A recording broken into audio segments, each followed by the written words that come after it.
Henshin!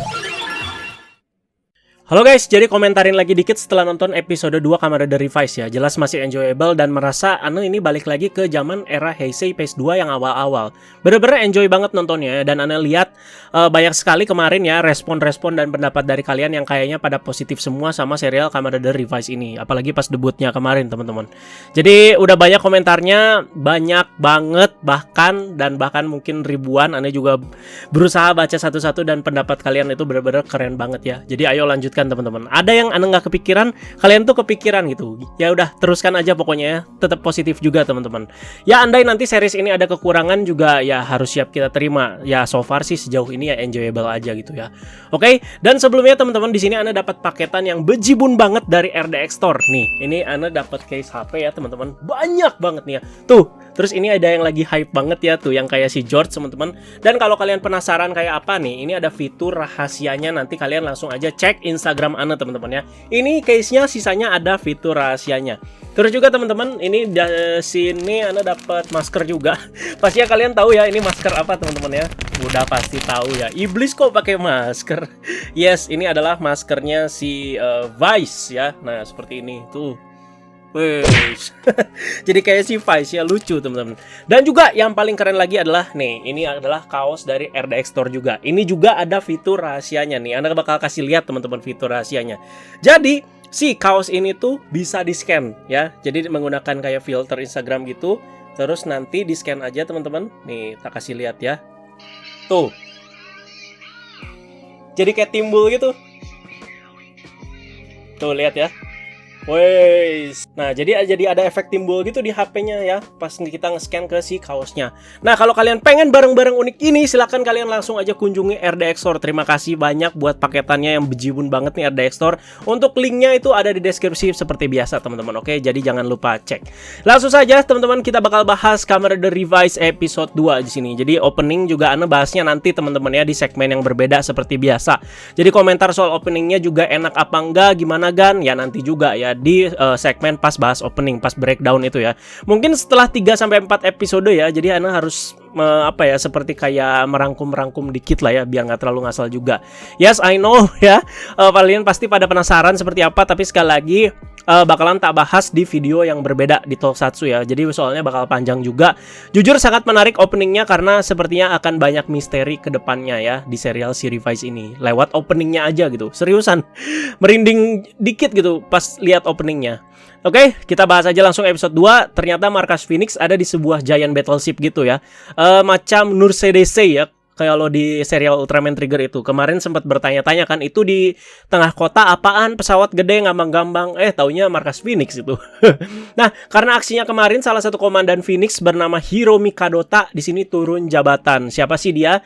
Jadi dia itu yang gagal Henshin jadi Revised pertama kali, yang maksa itu ya. Jadi beberapa aksinya adalah karena kemarin memaksakan pakai Revised driver tapi malah memunculkan satu Deadman lagi, yaitu si Rex Deadman ya. Dan katanya, kata si George, dia juga salah satu penyebab para Deadman ini bisa melakukan penyerangan besar-besaran di lab kemarin itu loh. Yang kita tahu menyebabkan banyak si stem yang dicuri. Nah, untuk bagian kedua ini teman-teman patut dicurigai dong pastinya ya. Dan kita juga masih menunggu kilas balik yang lengkap penyerangan Deadman itu atau peristiwa itu tuh kayak apa gitu. Jadi di setiap serial Kamen Rider selalu ada kilas balik yang menjadi poin penting di sini ya. Ternyata masih berlanjut juga dan masih ada di Revised ini ya. Jadi kayak anggaplah Zero Day, terus juga peristiwa Daybreak lah, terus ada pas Saber 15 tahun lalu. Itu selalu ada formula-formula ini tuh seperti apa ya. Jadi Anda juga penasaran dong 15 tahun lalu apa. Jadi siapa tahu ada orang dalam gitu ya yang membiarkan Deadman ini bisa memporak-porandakan si Phoenix. Nanti kita tunggu aja. Nah, Phoenix pun tanpa pikir panjang langsung memutuskan untuk membuat kontrak dengan si Iki. ya, melihat dia user yang kompatibel untuk Kamakiri Revice sekarang tanpa pikir panjang, walaupun itu kan si Iki kan bisa dibilang orang luar kan, padahal udah ditetapkan si Daiji. Nah, jadi belum ada terlihat bumbu-bumbu iri juga ke si kakaknya sendiri dari si Daiji. Ya sedikit sih sebenarnya, sedikit ada pikiran ke sana gitu, dimana si Daiji ini teringat pas dia nggak bisa berubah tapi malah kakaknya. Oke, sekarang Ana udah nggak ketukar lagi nih, Daiji ya, bukan Hyuga. Ketukar mulu sama aktor yang kemarin ya, sampai satu bahas-bahas Ana nyebutnya Hyuga mulu ya. Thank you juga buat yang udah memaklumi ya. Ana juga terlalu berharap karakter si Daiji ini bisa kayak si Michi di serial Gaim sih, tapi kita tunggu aja, itu kan cuma sekedar prediksi ya. Kemarin juga ada yang ngasih teori bagus banget di bahas-bahas episode kemarin ya.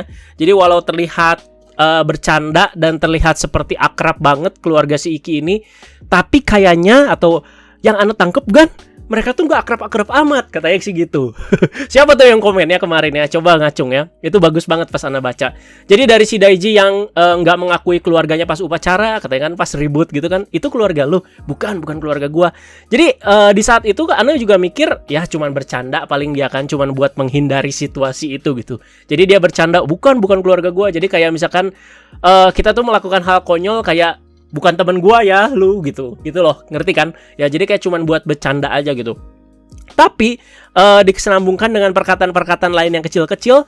Jadi dilanjutkan sama si Sakura ini yang protes, katanya, ibu kenapa kamu menikahi pria ini, maksudnya papanya si Iki gitu kan ya. Nah katanya memang cuman sekedar kata-kata yang mengarah ke bercanda, tapi jadi ada feeling gak enak ya. Ana juga di sini aja ya, cuman sebatas teori sih ya. Di sini si Daiji ini menjalankan tugasnya tanpa pikir panjang juga dia. Si Daiji ini memberikan kontrak dari Phoenix untuk kakaknya, dan tanpa pikir panjang juga si Iki ini menolak dengan alasan harus jaga pemandian. Jadi jangan dilihat konyolnya teman-teman karena harus jaga pemandian ya. Tapi ada alasan mendalam sih yang Anda lihat di sini yang sulit diungkapkan dengan kata-kata. Si Iki juga malah ngesuges si Daiji. Si Daiji aja lah yang make, lu adik gue yang make aja gitu kan. Tetapi di balik penolakannya ini, kalau ada yang minta tolong, pasti si Iki juga nggak akan pikir panjang untuk nolongin ya. Karena memang pada dasarnya main karakter ini punya rasa keadilan yang tinggi ya, pengen ingin nolong orang gitu ya, apalagi keluarganya. Di sini bagian kocak sih teman-teman ya, yang sepeda iblis dinosaurus itu ya. Jadi sepedanya ini dirasukin sama si Vice, terus jadi kenceng banget sampai bisa ngepot-ngepot gitu ya. Dan bahkan ngedaluin si Daiji nih. Si Daiji yang naik motor juga menurut Anda sih berasa keren banget ya. Jadi kayak Gotou banget kalau di OS kan. Jadi di episode ini dia Gotou banget loh. Jadi supportnya si kakaknya si Iki ini yang jadi Revice. Nah ini kan ada nih adegan motor-motor lagi ya. Nggak tahu sih bakal konsisten berapa lama. Tapi Ana udah bilang di sini vibe-nya ini kayak Heisei PS2 awal-awal ya. Apalagi ada adegan-adegan motor kayak begini tuh ya cukup kocak dan cukup keren menurut Ana. Jadi untuk gimana cara Deadman melahirkan monster-monster ya nggak usah tak jelasin lagi secara rinci lah ya teman-teman ya. Intinya sih mereka di sini cari orang-orang yang unik ya. Kalau case di episode ini sih mereka nyari orang yang mungkin ada kebingungan atau ada unsur-unsur sakit hati. Contohnya ya si Kedi pemain golf ini. Jadi Kedi kayak semacam partner pemain golf itulah yang suka memberi usulan dan segala macam. Ana juga baru tahu di episode ini loh. Oh, pas Ana Google Kedi, oh gitu toh ya. Apaan sih Kedi? Oh, pas di Google baru paham. Jadi si Kedi pemain golf ini tuh dikontak untuk menciptakan si Kamakiri Deadman ya. Sayang bentuk Deadman-nya sih Ana kurang suka sampai sekarang ya. Jadi kurang menyeramkan aja. Ya secara konsep emang oke sih, katanya kayak kertas kontrak dilipat-lipat jadi semacam kayak kertas origami gitu. Cuman dari bentuk Deadman-nya sih kurang menyeramkan, padahal tema Revice-nya juga di sini udah menyeramkan gitu kan. Nah, kemarin juga Ana bilang belum bisa nangkep Orteka itu kayak gimana, salah satu anggota Deadman dari yang trio utama itu ya. Jadi kalau dilihat pendekatannya di sini sih kayaknya dia tipe-tipe antagonis yang kalem-kalem gitu ya. Jadi terlihat banget ya dia slow ngomongnya sama si Kedi-nya ini. Jadi kontras juga sama Furio yang agak beringas juga kan, yang suka teriak-teriak ya. Kalau Aguilera kan kan kalau Aguilera ya begitu ya, kayak manja-manja gitu teman-teman, yang menggoda-menggoda. Ya udah di sini gelut ya, dan mungkin Ana juga masih sedikit terganggu dengan lawakan-lawakan yang menurut Ana sih kurang penting dari si Vice ini. Adalah di beberapa bagian ya. Jadi lagi mau adaptasi kan, Ana juga udah mau bilang kan di episode lalu mau adaptasi, malah sedikit dibikin ilfeel di episode ini ya. Dan udah berubah gini juga si Vice ternyata masih aja seenaknya. Masih aja di sini pengen makan orang ya. Dan yang mau dimakan itu adiknya si Iki sendiri, yaitu si Daiji ya. Mumpung berubah ya, dia juga di sini jadi punya tubuh gitu ya, bisa dibilang. Jadi si Vice-nya juga seenaknya di sini. Selanjutnya muncul genom baru ya di sini, yaitu Kamen Rider Revised Eagle Genome. Jadi si Eagle Genome ini emang Phoenix yang udah punya begitu ya, si stemnya ini ya. Yes, ini emang ridernya itu adalah Kamen Rider Double ya. Selain di visor kalau kalian lihat yang warnanya itu hijau dan juga ungu, bagian punggung armornya juga Kamen Rider Double banget ya, yang Cyclone Joker atau apapun ya. Ya pokoknya base-nya Kamen Rider Double sih seperti itu ya. Oke. Dan lanjut di sini dibumbui sedikit cekcok ya dari si Iki dan si Vice, karena si Vice di sini mau makan si adiknya. Dan Deadman kalah dengan gampangnya dengan si fitur remix dari si Eagle Genome ini ya. CGI gitu lagi lah pokoknya.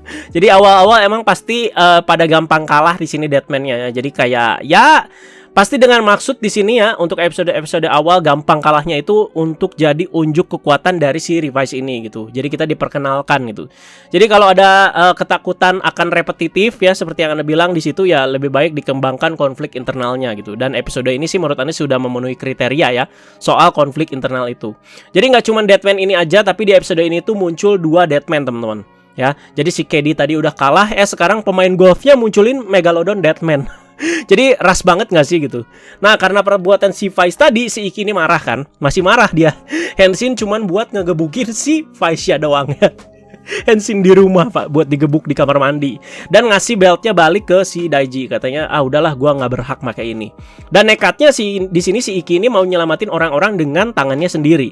Jadi lawan kroco-kroco tanpa berubah sampai babak belur. Dan ini Anda baru tahu nama kroconya cukup unik ya. Nama kroconya itu Gift Junior. Kan Anda bilang kayak Dangerous Zombie. Jadi mungkin konsepnya gimana Anda nggak tahu ya. Kayak tisu gitu. Tisu yang udah dikuel-kuel atau tisu udah dibasahin yang udah kuel gitu. Nah perbuatan nekat ini tuh dilakukan si Iki dengan tujuan menyadarkan si Vice biar nggak seenaknya. Jadi agak overthinking juga sih dia. Katanya ini semua terjadi gara-gara gua berubah katanya.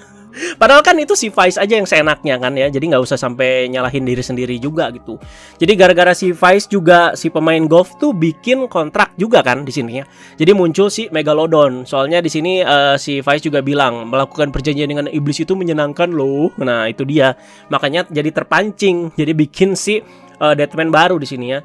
Jadi Anda juga terkesima dengan emosi si Iki di bagian ini sih. Jadi terasa natural banget teman-teman ya. Apalagi di bagian dia itu disodorkan beltnya sama si Daiji. Nissan kenapa kamu gak berubah? Urusan. Langsung ya, gak mau dikasih DX dia. Jadi dari bahas-bahas kemarin juga udah banyak yang applause buat karakter si Iki ini, Kentaro Maeda ya. Anda juga baru merasa sih wahnya atau ngerasa banget kesemsemnya di episode ini ya. Jadi ini tuh menurut Anda sih main karakternya si Iki ini tuh sederhana banget, tapi sikapnya itu natural ya. Jadi kayak marah ya marah, seneng ya seneng. Jadi nggak ada yang dibuat-buat banget gitu. Jadi salut sih seriusan ya. Jadi nggak lebay lah intinya ya. Jadi bagian yang keren juga dimana si Iki ini membuat si Vice ini tuh tunduk ke dia dan ngikutin kata-katanya dia gitu ya. Jadi kata-katanya tuh keren loh di sini ya. Jadi si Iki ini tuh benar-benar kayak mau control the devil yang ada di dalam dia ya. Benar-benar keren di bagian itu ya. Bahkan di sini dia sampai mengancam kalau dia bakalan tarung dengan si human formnya sampai mati kalau si Vice ini nggak nurut ya. Ingat juga kalau si Iki mati ya si Vice-nya juga nanti mati ya. Di sini si Vice sih udah janji katanya, iya gue janji. Cuman nggak tahu nih kedepannya kayak gimana ya. Anda juga berharap konflik antara si Iki dan juga si Vice ini nggak berakhir sampai di sini doang gitu ya. Udah aja kompak sampai tamat kan nggak menarik gitu ya. Jadi kalau ada yang menarik-menarik kedepannya ya pasti kita juga pastinya kesemsem buat nonton gitu. Jadi semoga aja masih berlanjut sambil dikasih bumbu-bumbu misteri yang menarik. Itu sih yang jadi intinya ya. Soalnya kan ini kan apa ya, bisa dibilang nggak sengaja, bukan kemauan dia juga ini si Iki itu berjanjian dengan si Vice gitu. Kenapa Anda mengharapkan masih ada konflik antara si Iki dan juga si Vice ini? Soalnya di sini juga langsung berasa kompak banget kan si Revise sama si Vice ini ya. Jadi ya udah lanjut gelut lagi dan Deadman-nya kalah sama fitur remixnya si Rex di sini. Jadi kalau di bagian ini ya kalian nggak suka sama CGI-nya juga ya wes lah, mau gimana lagi gitu ya.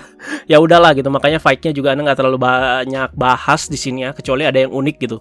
Jadi setelah kalah, stem Megalodonnya di sini diamankan oleh si Phoenix ya. Jadi kayak dimasukin ke sebuah termos gitu. Nanti akan diteliti lagi pastinya ya, dan ditambahkan unsur ridernya. Udah tau lah unsur ridernya siapa, si Mamang lah ya.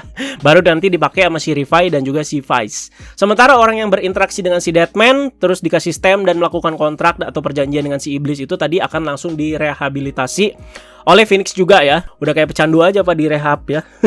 Jadi positifnya si KD sama si pemain golf ini juga baikan ya. Jadi ini benar-benar bagus sih, dimana di satu sisi ada sedikit konflik internal antara si Revi dan juga si Vice. Di sini juga ada, yaitu si pemain golf dan juga si KD-nya, yang ternyata pada ujungnya di sini akhir-akhir episode 2 ini mereka itu berujung dengan damai dan baikan gitu ya. Jadi nggak terlalu banyak sih yang bisa dibahas banget di episode ini menurut Ane ya. Jadi makanya Ane cuma kasih beberapa komentar singkat sama sedikit prediksi aja. Jadi ya enaknya episode ini ya go with the flow aja gitu. Tapi ini menurut Ane adalah episode yang keren ya. Episode 2 ini masih keren dan udah mulai pas gitu makin kesini ya. Udah mulai terbiasa juga dengan si Daiji, dan Ane setuju juga kalau si Iki ini sebagai main karakter juga keren teman-teman. Baru 2 karakter ini sih yang Ane ngerasa langsung serak di hati. Oh, sama si George ya. Jadi walau kemarin baru muncul juga si George, menurut Ane sih cukup unik gitu ya, bakal jadi karakter favorit sih menurut Ane ya. Nah kalau si Vice sih menurut Ane sih belum ya. Jadi Ane masih bilang dia itu ganggu, masih berisik, masih cerewet ya. Jadi sabar aja lah.